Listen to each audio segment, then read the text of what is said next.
and welcome to Ask the Chiropractor. I'm Dr. Corey Rodnick. This is Dr. Toni Rodnick. This is Dr. Tamara Slusher. Hi. Hello, hello, hello. And actually, as we're filming this today, it's a snowstorm. But today we're going to talk about spring because it's pre-recorded. So we're going to talk about spring cleanup. We're going to talk about degeneration and children chiropractic. So it should be an exciting day for us, my favorite subjects. So I guess I'd like to talk about degeneration because it's been bothering me. It really bothers me when I get these people in their 50s, 60s, and they come in with severe disc degeneration, herniation, ruptures, and they don't realize that it started 25 years ago, 20 years ago. And it just breaks my heart to tell them that. And I feel that our profession is like not doing what they really should do on it. And again, I apologize for my profession, and I feel very sad about it. It just is really upsetting. So that's what we want to talk about first, because it's really on my mind. First of all, let's get rid of the idea, do discs heal? I hear out there, no, they never heal. Well, if you look at it from different perspectives, they don't heal. But if you look at it from what makes it heal faster and slows degeneration down, of course it heals. Of course it can be helped. Of course, of course, of course. I do have emergencies like we all do, where I send them to the orthopedic surgeon or a neurosurgeon, where, of course, you know, that happens. And unfortunately, I mean, I'm not 100% with care. I'm sure you guys aren't either, right? Right. Does all this make sense so far? Yeah. But however, have I ever had someone with disc ruptures and disc herniations improve and rebuild the whole disc back to 100%? And the answer you're is a walking yes. testimonial just like I am. So, you know, yeah, we know that that's true. Oh my So, God, right? Yeah, absolutely. So yeah, she's talking about, for me, I had C3 was 50% degenerated or herniated or whatever you want to call it, and 50% 4 and 5, and then between 5 and 6, 6 and 7 were 75% stenosis, meaning the holes were squished down on the nerves exiting, and the ligaments had pushed in, the disc had pushed the ligaments into the cord. So every time I jar myself at all, I'd actually be hitting my spinal cord. Mm-hmm. And that's how bad I was just on that part. And I regrew it all. Took 3 years, regrew everything. I'm back. I still haven't gone on the roller coaster rides yet, because that usually whiplashes me pretty good. Mm-hmm. But I feel like I'm able to do it now, but I'm still hesitant. But it's just turning to spring, so we'll see how it goes. And you've done this without surgery. Without surgery, so correct. That's important to know. I mean, in my case, I had a really bad L5 disc, and I've seen that has completely regenerated and everything's good there. And I'm in the healing stage on L4 right now. So, yeah, I'm a walking testimonial too. It does get better. There, you know. And Toni's lucky enough not to have any of that too much. Yeah. I keep my spine aligned so that so everything's fine. So everything's fine. Although you still have accidents and things happen, but if you're aligned, things work out more easily. So you could still re-injure it. You could injure it over and over. And even when you have surgery, you could still re-injure it and have different problems over and over. Right. I know I've had multiple injuries, and I know that. You know, from whiplashing, I remember getting a car and driving it as a kid just to smash into things and on purpose. You were a wild kid. Yeah, I mean, yeah. Well, we were watching that program. What is that? They had the car. Dukes of Hazzard. Dukes of Hazzard. Oh yeah. So I Dukes of Hazzarded. Yeah. You know, and you know, fly off the cliff kind of thing, run through the fences, and that was all fun for us. We'd all pitch in, buy a car. It's a scary thought. Just to ride into stuff. Yeah. Anyway, there was a few cars we couldn't actually, one I couldn't destroy. Still kept going. Couldn't even finish it off. Anyway, that was a well-built car.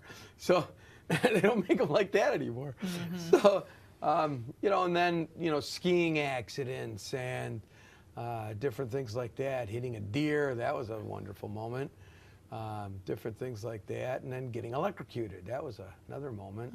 I've had lots and lots of moments. So what did you do to help rebuild your discs that they said you needed surgery for? Well, the first thing is the misalignment will cause it to degenerate, just like a tire in your car. So that's the best example. So if you misalign your tire, and let's say it's, you know, 40,000 miles, it might not make 40,000. Instead, it may only make 10,000 or 8,000 or 6,000 because it multiplies itself. So the misalignment will make it degenerate, sometimes double, 4 times the normal rate. Up to 5 times, yeah. Yeah, 5, 8. Because the misalignment causes the motion to be irregular motion, not Correct. normal motion. Yeah. Just like Hence the why tire. we balance and rotate our tires. So same way you balance and rotate your tires, you need to balance out your spine. Right. So if you've had a So, yeah. fall or a twist or a whiplash, and think of all the, just football alone, going through high school football, Yeah. junior high football. Yeah, absolutely. I remember I must have whiplashed it zillions of times because I was like fearless. And I was small, but tough. And boy, I'd run into brick walls, you know, and still knock them down. I was able to knock people down. And I imagine that's not good for your neck. Didn't have a clue at the time that it could hurt me in the future. Never even thought about it, really. And then the car accidents, all the other stuff. So, yeah, that's very important with the So you hit alignment. people with your head? I think you're supposed to not use your head as a. Well, back then, body blocking was a legal thing. It's not legal anymore. So I would run as fast as I can, which I was really fast, and I would just take my body sideways and level everything that was in front of me. You know, try to go for the knees. And that's why they quit it, because everyone kept getting wrecked up knees. So now it's illegal to do that, and it's a bad penalty. It's almost a shameful penalty at this point. You know, oh, he did a body block, shame on him. Okay, but that's what we did back then, and pretty normal. But I imagine when my body would stop, my head would probably go dangling back and forth. Well, we see people that come into the office too that have done things like that and have been ruthless and reckless in their younger years and stuff, and then, you know, you're showing them an x-ray and then they're wondering why, you know, they're 30 or 40 years old and they look like they have the spine of an 80 or 90-year-old, and there's all these spurs and all these different things going on, and, you know, and that's what you attribute it to. And what's all the sad craziness that you did. it's so sad that they don't realize how it ages you. It takes time Right. off your lifespan. And that if you correct it, it doesn't take the time off your lifespan. It doesn't age you as quickly. Right, it adds Correct. it back for you. I mean, it's just a sad state of affairs. I mean, you might lose, 15, 10 years off your life from, it kills you. It actually kills you. So different nerves go to different places, and depending which nerve is being degenerated, it could be the stomach one, it could be your low back one, it could be your neck going into your shoulders, it could be your heart one. And so, some of these kill you faster than others, because some organs you can live without, but Right. not as well, I'm sure. But on the other hand, pretty serious stuff. And eventually, the public will take this a lot more serious. That there should be a way to scan it. I remember talking to Pat Tempo. He was a classmate of mine, and he's a pretty famous guy in chiropractic. A lot of my people in my class are famous. So we would have like an EMG pen thing you'd stick in there, and if you get subluxated, you just go to the chiropractor and catch it right away. And I mean, now going to chiropractors is becoming more and more popular. It's becoming like, what, you don't have a chiropractor? So it's like a huge percentage of people now have been to chiropractors. You still have the people who are totally in fear. You still have people who hate us politically, and for no rhyme or reason, really. But it's becoming just like, going to a dentist, only a lot more fun, Yeah. So that degeneration going on there is like, it's unbelievable. And it's really cool to see it get better. And again, like medically, I don't think they get that yet, that it does get better. Right. But if you leave it and you just say, well, I remember hearing that, eventually it's going to go and you're going to need surgery. Well, if you leave it alone and don't fix it, of course that's what's going to happen, because you've got it misaligned and it's going to deteriorate at a much faster rate. And so, yeah, if you don't fix it, of course you're going to have to get surgery eventually. So that's the sad part on that end of things. So let's talk about the discs that we're talking about degenerating. Their purpose is that they're like shock absorbers. They're between the different vertebrae. And then they also, the holes that the nerves come out between the vertebrae is formed by the two bones, and there's like a half a hole above and a half a hole below. And the disc is in the middle. So if the disc gets thinner, then the size of the hole is also decreased. It's putting pressure on the nerves. Which really is upsetting. So you're losing the shock absorbing ability. You're having pressure on the nerves that could cause too much or too little signal going in and coming out. You're changing the motion. So just like when you use something a lot, like you use your hand on a screwdriver a lot, you'll get calluses, or a shovel. Well, you're rubbing it wrong. The motion is wrong. It's putting stress on it. So your body's building up extra calcium to try to build support, or to try to actually fuse it, so you're getting spurs or osteophytes. What else happens when the disc degenerates? That's pretty good. You start hearing noises too. That's the other thing. Grinding People will complain about and creaking and the grinding noises. Squishy noises. And yeah, like when you're doing certain movements and stuff, they'll say, "Well, I'm hearing this noise. What is this noise?" I'm not supposed to laugh, but every time they tell me that, I can't help it. What is that noise? Yeah. Like, that should have been a clue. I had one patient ask me if they just needed some more oil, like the Tin Man, because he was making so many creaking noises, and he didn't know and attribute what it was to. And then I showed him the X-ray, and then it was like, wow, and he was a football player back in the day, so there was things, but he's changed. I mean, he's been able to change. You can, until spurs have fused together, you can change this. You can reverse some of the effects of this damage that's caused inside our body. The disc can actually rehydrate and get some gain some height I've back. had medical doctors call me and say, "What did you do?" Because they look at an X-ray of somebody from years ago, and they see 1 year later. They think it's static, and they don't even think that it can be repaired. They're it's so asking me questions weird. and I was kind of scared, because I'm like, "What do you mean? What did I do?"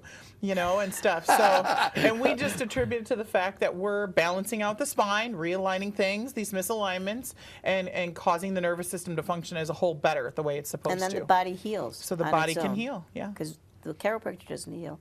The chiropractor helps the body to heal itself. The idea that it doesn't get better, all I can think of is the broken arm thing. You Well, break sure. your arm in half, and then 4 weeks later it's healed. Yeah. Okay, that's pretty serious. So why would you think the disc can't heal? It's like so silly. And I have trouble more with the analytical type of, the person who's more analytical. Yeah. They think, well, how does it do it? And blah, blah. Look, I don't know. You built this body from the beginning from 2 cells. You tell me, how did it do it? Does it any of it make sense? No, none of it makes sense. Right. I can't make sense of that. And aligning, it's just one aspect to help it heal. You also need the nutrients. Which we haven't even gotten into yet. Right. And exercise and all kinds of other things help influence the healing process. those are the 3 biggies. You got nutrients, which includes water, nutrients, and we'll go over those. And want to do it now? Sure. I was saving it, but okay. So calcium, magnesium, potassium, phosphorus, manganese are all the ingredients to your discs. That's what it's made of. And glucosamine helps, and there's other things that help with it. So people who just take calcium alone. So you wonder why, there's in our country, it hasn't gotten any better. The amount of osteoporosis, it's actually getting worse. And it's because we think it's calcium is what you need. That's just one of the ingredients that's missing. Mm-hmm. So you're not going to bake a cake with just flour. And if you pour more flour in the bowl, it really doesn't make a better cake. And you can put more flour in, and it doesn't make a cake. You need the eggs, you need the sugar, salt, the whole thing. So it's calcium complex. And I keep saying that, and everyone says, well, we don't have calcium complex. There's nothing called calcium. It should be called calcium complex. Very simple. Blah, blah, blah, calcium complex. Or you follow, it should be just... Well, there are companies that do have it as calcium complex. Yeah, very few. The patients can't find it. I mean, because I've had it since I was a little girl. I mean, we have it in the office. I carry it 2 types. Yeah. But it's not called calcium complex. It's Yeah. called Discard. Discard, different. Yeah. It should be called a subheading. I don't know why it isn't a calcium complex. Well, I grew up on Maybe- Shackley vitamins, so There you that's go. calcium complex. And that's exactly what it's called. So, yeah, that makes sense. And if you And B complex, you know. So, right. Yeah. So people start taking these individuals. Well, I'm taking these 4. No, But you're there's missing more some of than the other 4. major You gotta have the whole nutrients. thing. Right. Could you imagine making the cake without sugar in it? Right. You know, or baking soda if you. I don't know how to Or make water a cake. or milk or some kind of liquid to hold it And together. the water too. So that's the first thing. So I like to look at it as like making a porch out of cement. Cement is this powder, and the biggest ingredients is the pebbles. So throwing a bunch of pebbles on a porch won't make a stronger porch. However, if you mix it with the cement, there's nothing stronger on cement, and cement is pebbles plus the powder. Okay, you got to have the powder with it. So that's the biggie. And where do you get that? So your broccoli has it in it.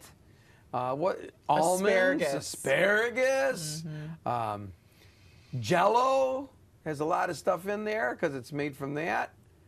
Well, some of it's not kosher, I should say that. 'Cause Bone broth is really good too. bone broth. Yeah. Where was I? I was at a fancy restaurant a couple weeks ago. It was, Up north in Traverse City. what was that I ate? God, it was gross as Bone hell. marrow. It was bone marrow. Bone marrow, delicious. And they give it with toast, and you take the bone marrow and you spread it on the toast. A real fancy restaurant. But this is the broth because it takes minerals out of the bone itself, not just the marrow. Yeah, that's great. So you get the calcium. You get what The used to be whole All the bone. complex, right. What else? Or you just go out and buy a calcium complex. You're right. Discard is what I took. Originally I got it because I totally blew out my knee. I tore everything. Well, and what people need to know too, and the general public needs to know, is that what you're talking about is more than your typical multivitamin. Multivitamin just gives you your multivitamin, basics. yeah, that doesn't really have And that's anything not in there to help that too right. much. What we're talking about is in addition to Correct. your basic multivitamin. So I take a And people need to multivitamin know and I that. take a calcium complex. Because there's numerous people that I've educated, and you know, you're sitting down, you're going over the X-rays with them, and you're talking nutrition with them, and the first thing you say is, "Oh yeah, I take a multivitamin." Yes, but that's not And that's enough. good, but that's not gonna help this. And especially if we're talking about degeneration, we stress the importance of making sure to increase how much of the extra substances you're getting, because you need to rebuild that area. And the body is not going to go into its full healing stage until we get things balanced and we rebuild that area. So, yeah. And let's talk about, I guess, go into the exercise part of this, which we're going to do exercises at the end of the show, which would help this. So pay attention to that. But here you are, you're taking all the nutrients. At the age of 25, you lose the blood supply to your disc. There's no blood supply. So from 25 up, You better be moving. and I don't know why. People say, well, why is that? I don't know. God had a better idea.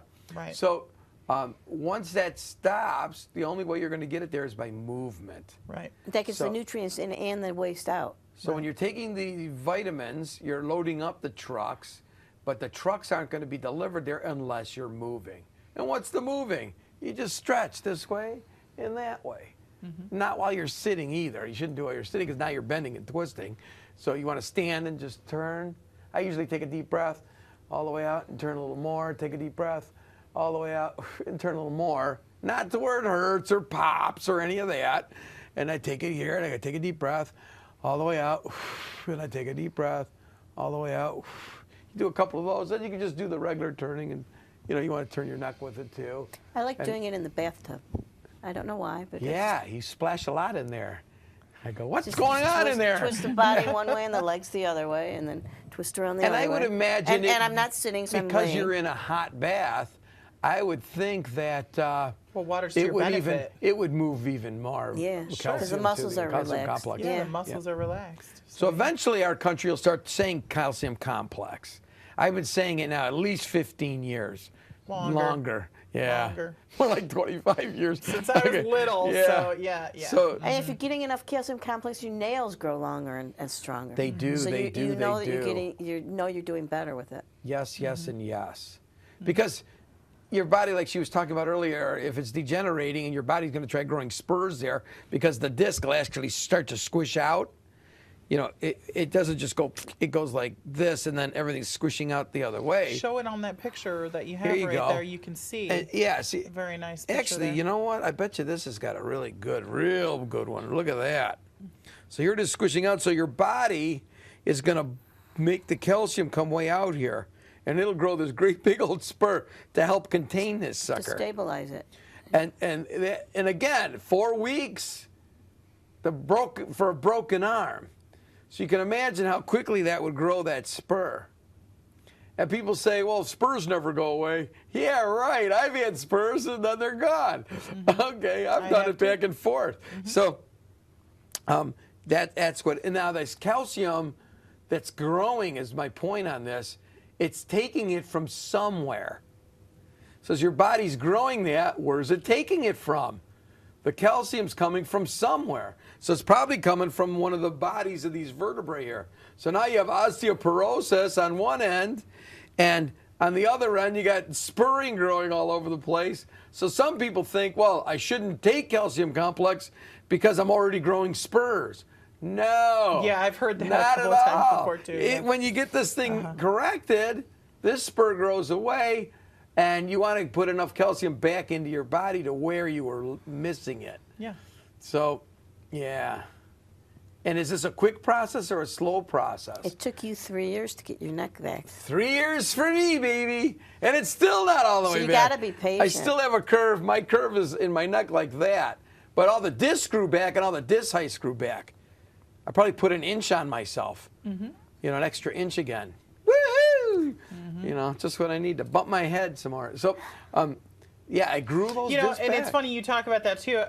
We should mention too that, you know, people don't notice that they just notice that they might be getting shorter, and they don't attribute it to the fact that you're losing the nutrients out of that disc, so that's dissolving that down, getting those bones closer together, and that is in fact why you're losing height. It's like, Grandma, why did So- you get so short? What Yeah, happened? yeah. You got taller. I don't think so.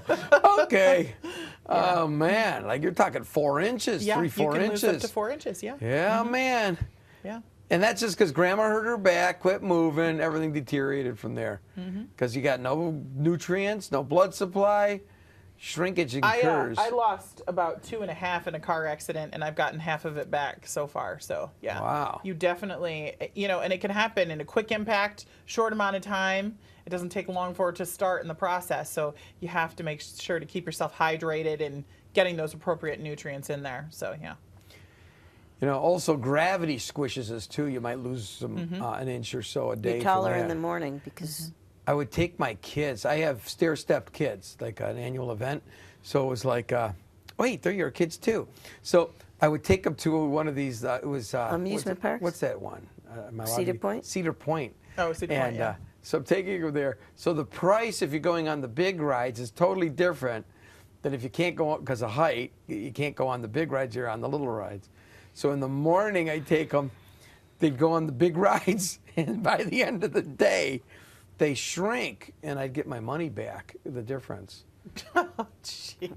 I don't remember doing that, but You didn't. I did. I took the kids. It was the daddy weekends. Well, now you can't do that And, because when I started working there, it was you get a bracelet. That's it. That's what you got they for the still day. measured them though. So yeah. Paul got nailed, and my Yeah, youngest well, now boy. it's and the little ones that, you know, more. so you could ride the rides in the morning. So I said, let's go on the big ones first, while you can still go on them. You know, then we put paper in his shoes and things like that to help counterbalance that height discrimination thing. yeah. But no, it's not a height discrimination. It's a safety thing. Safety. And I don't It's think you should about encourage safety. people to well, choose he's safety. just that tall with the paper in the shoes.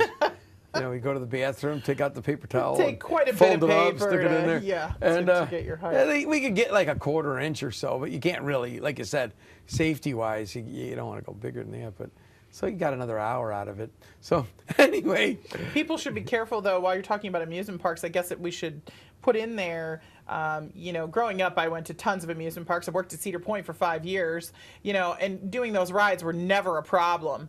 But when you have degeneration, you should really be careful when you're getting on things like that with these high velocity, high impact type of rides. So, and you know, they're coming out with the meanest and the baddest roller coasters out there now. So you have to really be careful. You do. I like the roller coaster. Yeah, I know. But So we found a way to have to quit know. whiplashing your neck. So you have this bar comes over you, right? And your head's flopping around. They say, push it back, you know, and it still goes kunk, kunk, kunk. Or push it forward, then it's going bubble, bubble, bubble, like a Right. maraca. and you're straining the muscles when Killer, you're doing right? that, you know, because you're going against the velocity of this ride. So yeah. So I was out there with Tony, Paul, Alex, Adam. Everyone's chiropractors, Neil, and we're all chiropractors. I said, do you realize the intelligence we have standing right here? and biomechanically, you know, we're looking at, you know, they're all, everyone's doctors. And so here's what we came up with. Ready? Take your hands, here's the thing. Take your hands out and go like that. And your head doesn't move at all. Oh my God. So, you know, the pictures as you're going through, there's all of us going. But Very nice. it totally stopped it. I had to get adjusted on pretty much every ride or every other ride. It would just knock my neck out. I've had that, went with my parents and got off the ride, and my mother needed an adjustment, so here I am adjusting her. All of a Right. sudden, there's this line of And people that now start to everybody follow. sees you doing it. Oh my God, you're a Like, chiropractor. oh, you're a chiropractor. And the Can line's you check bigger for me this? than the Can you stupid check this? ride. I'm like, oh Yeah. my God. Yeah. Unbelievable when that happens. Yeah, I'm like, yeah, oh, that's really? happened. Yeah. Oh. And then how do you get out of there? You got to kind of like sneak out eventually. Yeah. Take a pretend There's- phone call, maybe. Yeah, I don't there's know. like 30 people in 2 seconds. Yeah. I'm like, oh my God, a chiropractor. Oh, like hungry dogs to a T-bone steak. Yeah.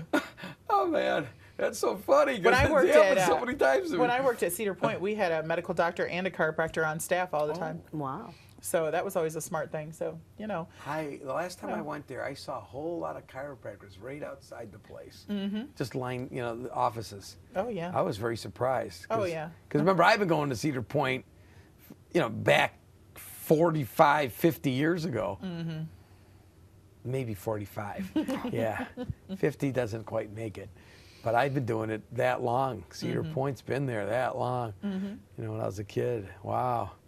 And so there weren't a lot of chiropractors when I first went down there. But people are more aware of their spines and what chiropractic can do. yeah. And like you said, they realize when they get off the ride that they're sore, that they've been How's- whiplashed. It's so silly. Just all you do is hold your head. If you hold your head, it doesn't bob, it doesn't weave, it doesn't, like the thing it bang. You ever bang on those when Yeah, the thing, yeah, your some head of them clunk, clunk, bang, clunk. yeah. I'm like, oh my God. So I feel like I got punched in the face 10 times or 100 in a quick minute, not even 38 seconds or whatever it is. And Yeah. I go like that and nothing happens. I don't go forward or back. I don't go side to side. I just hold it. Because this is locked in. My hands are locked into the moving vehicle. Anyway, brilliant. I think Paul said that. You know, I said, Yeah. I just couldn't believe that we have this many chiropractors and we can't figure out a way not to get whiplash here. Like I'm getting whiplashed on every ride. I'm pushing, couldn't, and then that, smooth sailing. Very smooth. Although since the electrocution, I haven't gone on one yet. But I'm ready now, I think. The I'm tissue not quite is, there yet, but I'm getting the there. tissue is healed. Yeah. Yeah. I just want it to be solid and rock solid. I don't want it to squish out real quick. Right. You know, so I'm trying to firm it up. But I think this year is my year. I'm going to be riding the rides. Up and down. I love that up and down stuff. I go back to Well, flying. you know, and you've everything got else. spring break coming up too. When this show airs, it's going to be close to when the kids are going to be going on spring break. And one of the things is you know, I see some of the busiest times in office is when everyone gets back from vacation from spring break. The whole family comes in and they're all like, oh, you know, my whether God. it be they went someplace warm and they water just overdid it with skied the water. and- oh yeah. my God. Yeah, you know, A slew of them for that one. yeah, yeah. So we see a lot of whiplash injuries during that time frame. So yeah. And I suppose right now would be a good time to talk about spring cleanup because that's going to happen. Talk Yeah. about a slew of patients. Yeah. All of yeah. a sudden, all these people come in, and they're all crippled. So here's an example. So I was feeling super great. I haven't been on the floor for probably, well, since I got electrocuted because my hip joints got dislocated. So, but now I can do things again. I can cross my legs again, little things. So, you know, I thought I was fine. And so I'm on the ground and I'm doing things with the carpeting, and I was working on a bicycle and doing different things on the ground. And I felt fine. So 8 hours later, I'm like, okay. Hurting. Well, I didn't feel it yet. Oh. The next day I go back on the ground. I can do it some more, right? I'm down on the ground again.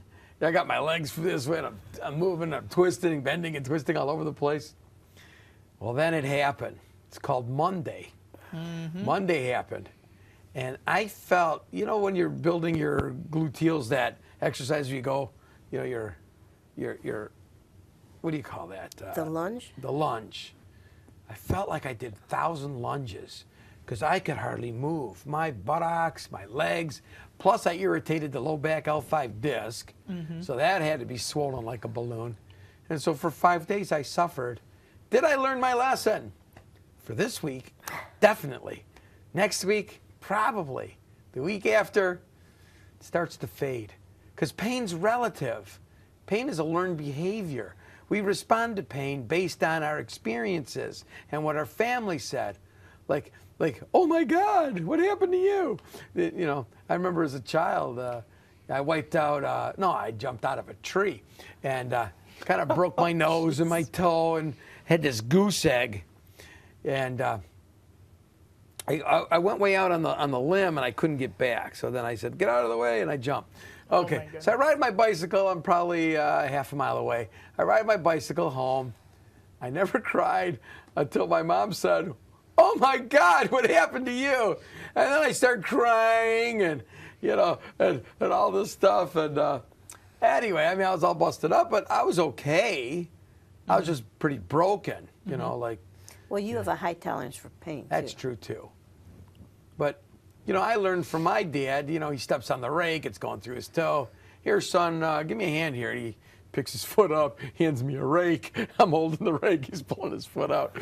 Little things. So, yeah. So, you know, it depends how and how you learn it. That, you know, people take things, you know, like if you're from a boxing family, getting punched in the faces, Not a big deal. Not a big Right. deal. Well, pain is a warning, too. If you use it as that, it serves its purpose. Absolutely. If you have pain, your body's saying, hey, we have some healing to do. Let's rest up. Let's not overdo. We need to heal. But even before pain, you can also have stiffness and other things too. And that, how many times do we ignore that warning sign? So, yeah. Like, for my dad, I learned a work ethic. You know, like work. We're gonna work. So I'm a you know, from morning till night I can work. Take a break, whatever. You know, enjoy yourself too, but work ethic. So you can get pretty sore. I remember when I first started at Chrysler's, I was a large press operator. Oh, the first couple days I was like so miserable. And like being a chiropractor in the firewood business too. You know, the first couple weeks, man, that was like miserable because my body was not ready to do that kind of work yet. And then you got to learn the proper ergonomics, too. Like you said, you don't want to bend and twist. You want to lift with your feet, not bending and lifting and things like that. So if you have proper body mechanics, you don't feel it as much, and it doesn't hurt your body as much. My favorite way of learning that is you look at somebody who's done it for a long time. They have to be doing it right or they wouldn't have made it that far. True. You know, the old timers. So, you know, that's a biggie. So let's take this back now to spring cleaning. And how does that going to be? So first of all, it's the same as what I did the other day. Don't go out and cripple yourself. That's the biggie. Well, one of the things you got to really pay attention to is the big thaw that comes. The ground is very soft, very pliable, and people don't pay attention to how they're walking on the ground. And you can sink more on one side from the other, and the first thing we start to see is a knee's out of place, a hip's out of place, I'm having sciatica pain down my leg, you know, and they're wondering how that's possible when they weren't bending over and picking up twigs yet and all that kind of stuff. So how is that happening? Well, it's because the ground is so soft and pliable, especially here in Michigan. So, you know, that makes a big difference. I get a little chuckle when they tell me, I don't know how it happened. Yeah. So it's like, all right, so what did you do? Yeah. You know, like, obviously it's caused from something here. What, you know, it's like, you know, we've already seen the x-rays and they're trying to say that they don't know. I love the answer, nothing out of the ordinary, nothing more than I always do. Well, what do you always do? You know? So, yeah, sometimes you have to fish to get an answer from them. But, yeah. It happened at night. I woke up with it. Well, what'd you do last night? Okay.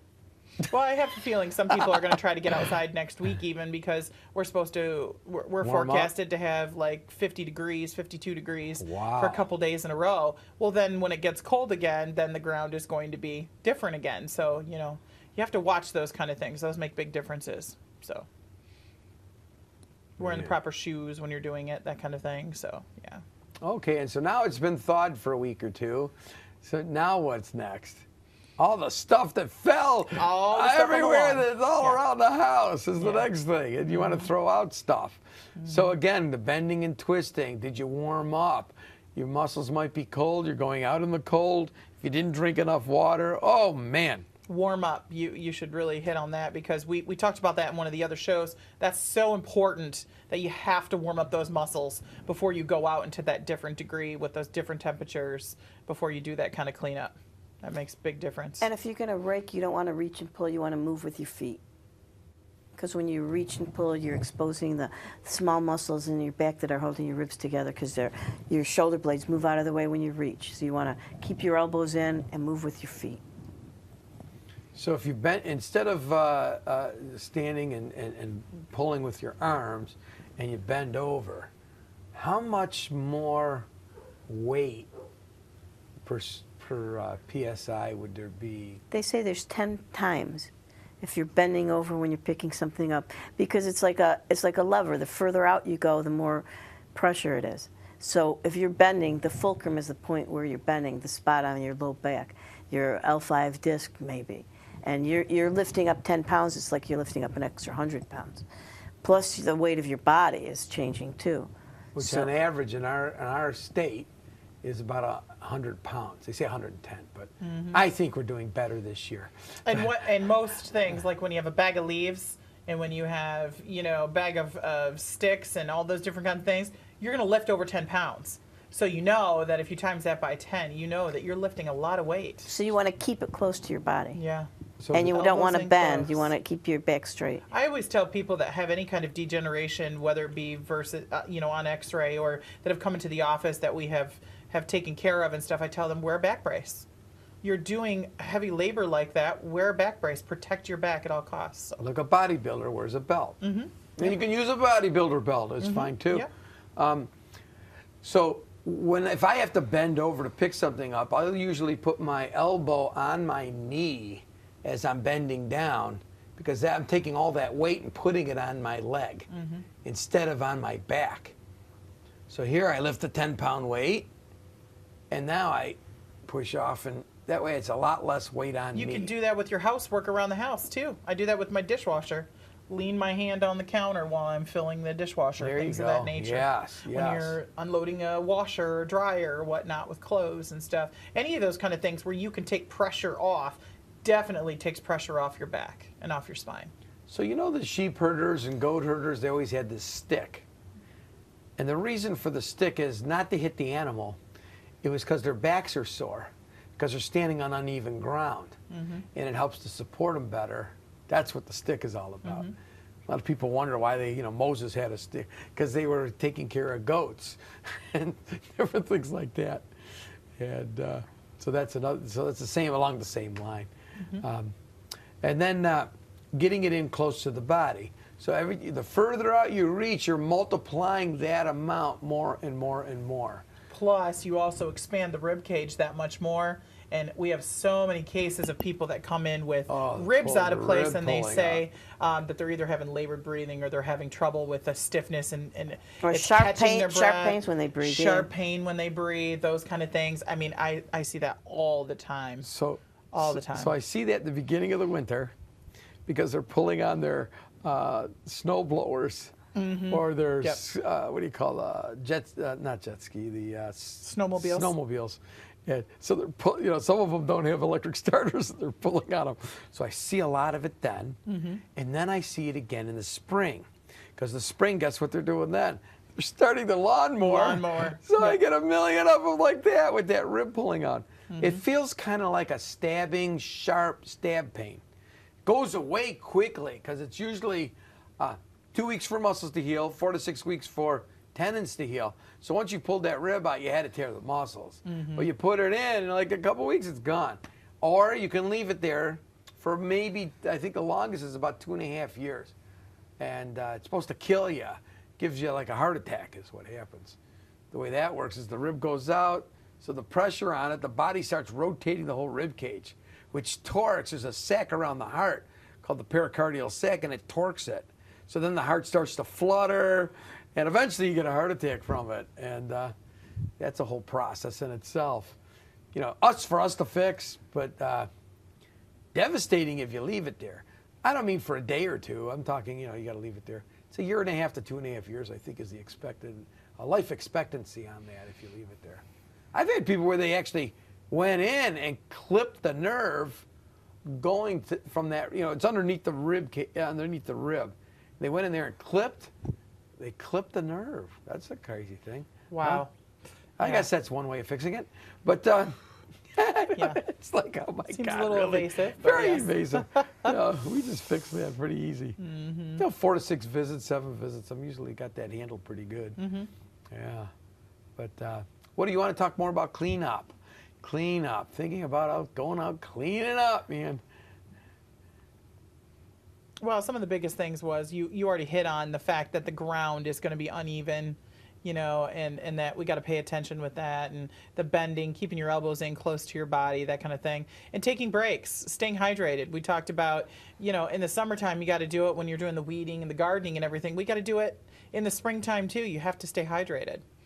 So that's really important. Absolutely. So let's move on to our next topic, kids in chiropractic.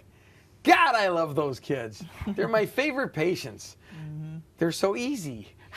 Yesterday, I adjusted a 6-week-old. Wow. Yeah, so tiny. So tiny. Yep. They're so easy for me. I just love little kids. And, if they're babies, they're not talking. I don't have to hear anything. I don't have to know anything. They're just cooing and sleeping Yeah. the whole time. But it does bring up and raise questions because, there's other patients that are in the office, and then a new mother comes in and brings in a new baby, and everybody starts talking and says, well, why would you adjust a baby? I don't understand. Why does a baby need to be adjusted? So, it's really important for us to hit on the fact of what we do in chiropractic and how a subluxation happens in the birthing process, and that we all do subluxate. And so, adjusting a baby is not the same as when you're adjusting an adult, obviously. The way the adjustment is performed is different, and it's so non-invasive, and it's so gentle for them, and it makes most such a of them difference. makes such a difference, and most of them don't even wake up. They might smile or coo a little bit, and I get comments like parents that say, my child never slept through the night, and now they're sleeping through the night, and just amazing things. So I've had those calls in the middle of the night when a child's got this outrageous fever, and then they get an Atlas adjustment, and fever goes right away. Body normalizes, temperatures go the way they're supposed to, and everything becomes basic again. So it's amazing. It's just amazing. So for people who are patients and their understanding of the subluxation complex, the movement of a bone pressing on a nerve, when they understand that, they all want to get their kids checked. Oh, yeah, then they bring their whole family in. Yeah. So just to check it, if it's out, it's out. If it's not, not. And if it is out, it's really simple to fix. It only takes a second. Boom, done. And, which is surprising sometimes to the parent. That was it? Yeah, that was it. If you've ever picked up a baby, sometimes you'll actually feel some of the little vertebrae moving around.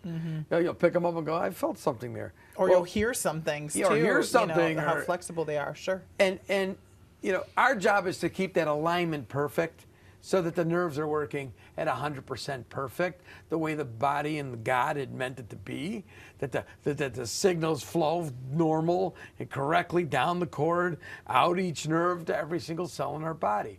That's the whole goal, the whole purpose, and that's it. Do they have to have symptoms? No. Can they, if they have symptoms? Sure. Does it make a difference? Not to me. It's important. If it's out, it's out. If it's in, it's in. Bottom line. Yeah, it's important to note, too, that the symptoms don't have to just be pain. With children, it's a lot harder for the symptom to be pain. It could be something simple like having reflux, can't hold down formula, or can't hold down breast milk when it's newborn, or, you know, not sleeping through the night, or breathing problems, or that kind of thing. Breathing difficulties. You know, is a big one. there's a lot of different things and out there. Colicky is another one. But I get a lot of colicky. Yeah. You know, I'm thinking symptom-wise, you know, kids coming in. The biggest thing I see in the office is too. hyperactivity. I see tons of hyperactivity come through the door, and parents just don't want to medicate the kids. They want to try some alternative to it. So I had a patient, hyperactive, you know, wild. Okay, and so he comes in, I'm adjusting him, and the teacher says to the mom, "What did you do?" yeah, And she says, "I took him to a chiropractor." She says, "Really?" She says, "I don't believe in that." Okay, so this is years ago, and I mean, he's probably about 20 now. So then the teacher could tell when he wasn't going to the chiropractor, and would call the mom and say, "You didn't take him to the chiropractor recently. You need to take him." So, you know, because later he was, you know, holding his adjustments and all that. But if it goes out, then he'd start getting hyper and acting up. And the teacher actually knew that this actually was incredibly helping this young boy. And I found that, you know, because she didn't believe in it. She says, "I want nothing to do with it." She says, "All I know is that kid's normal when he's adjusted." Yeah. And I had one, they were going to pull him out of school and put him into a special school.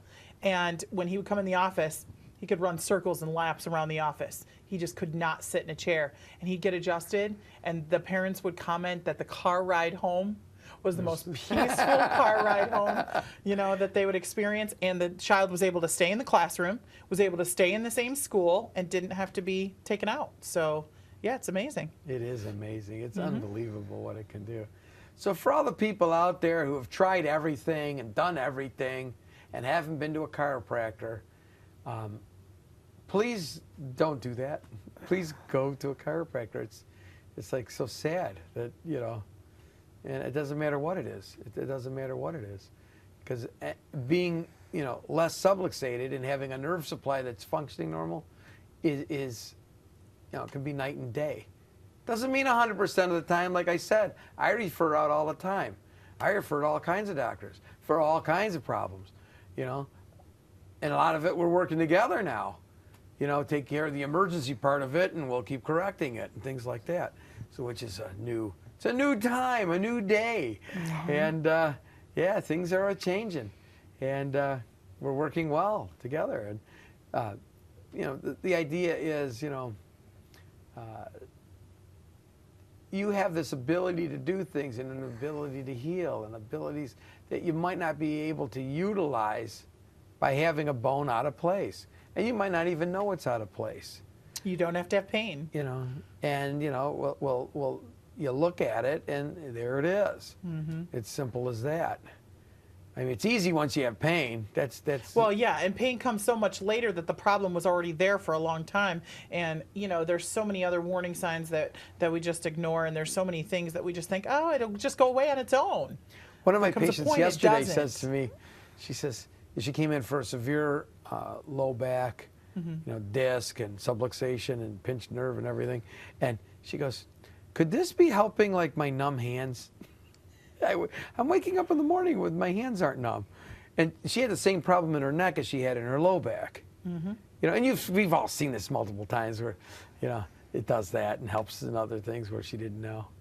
Okay, so we got 2 minutes. You want to wrap this up real quick, and then we're going to go to exercising with Toni and Alex, your daughter. That's right. Well, just be aware of your body. Listen to your body. The pain is there for a reason. Make sure to be checked to make sure that your body's functioning normally so it doesn't degenerate. You don't want to be the little person hunched over that can't do anything. You want to be the vibrant 80-year-old that's running around and doing all kinds of things. Excellent. And my old saying is, God gave you the gift of life, and what you do with that life is your gift back to God. So we'll see you next month at Ask the Chiropractor, and you guys have a great day.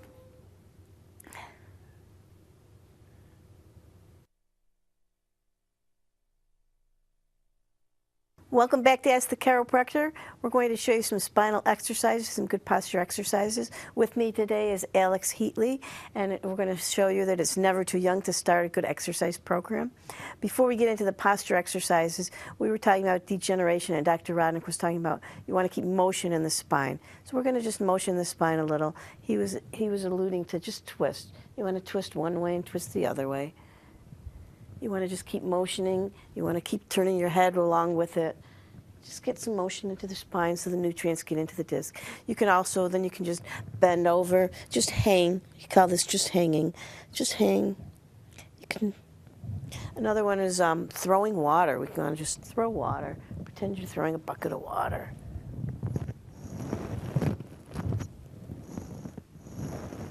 Now we're going to just show you the spinal hygiene exercises. These are just good posture exercises. And just like dental hygiene is done several times a day, we suggest spinal hygiene several times a day. You want to start with your feet shoulder width apart. You want to tighten your core, focus on the core. And then as you breathe in, you want to bring your arms up and tip your head back. And just stretch up as you're doing it. Just stretch. You should feel it in your whole spine is just decompressing. And then breathe out. And then do it again. Take a deep breath in as you stretch up. Look up and stretch up and breathe out. We're going to do this 2 or 3 times, 2 or 3 times a day. In and hold it. And the second one we call the hummingbird. You want to stay feet shoulder width apart. You're going to bring your arms up and you're going to make backward circles with your shoulders. And when you're doing this, you want to focus on the space between your shoulder blades. We want to tighten up those muscles because this day and age, we're always hunching over, we're texting, we're on the computer. So we want to strengthen the muscles in the back that we're weakening and not using as much. You can tip to the side, tip to the other side. We say do everything symmetrical, so if you go to one side, you want to go to the other side, and just backward circles. The third one, you're going to clasp your hands, and you're going to put them behind your head, but you're not pushing with your hands, you're going to be pushing with your head. So you take a deep breath in, and you push back with your head. This is building up the muscles in the back of the neck, helping put curve in your neck, especially for people that have lost the curve in their neck. Then breathe out and relax. Take a deep breath in, push your head back, and hold it. Now we're just pushing our head straight back. We're not tipping our head up. We're just going straight back. The motion is backwards. Let's do it one more time. Take a deep breath in, push your head back, and breathe out. Those 3 exercises are our posture pod or spinal hygiene exercises. Good for everybody, from older people to younger people. I can't say I'm older, but I'm getting there. It's been a pleasure. This has been Ask the Chiropractor. We'll see you next month. Thank you for joining us. Thank you. That was great.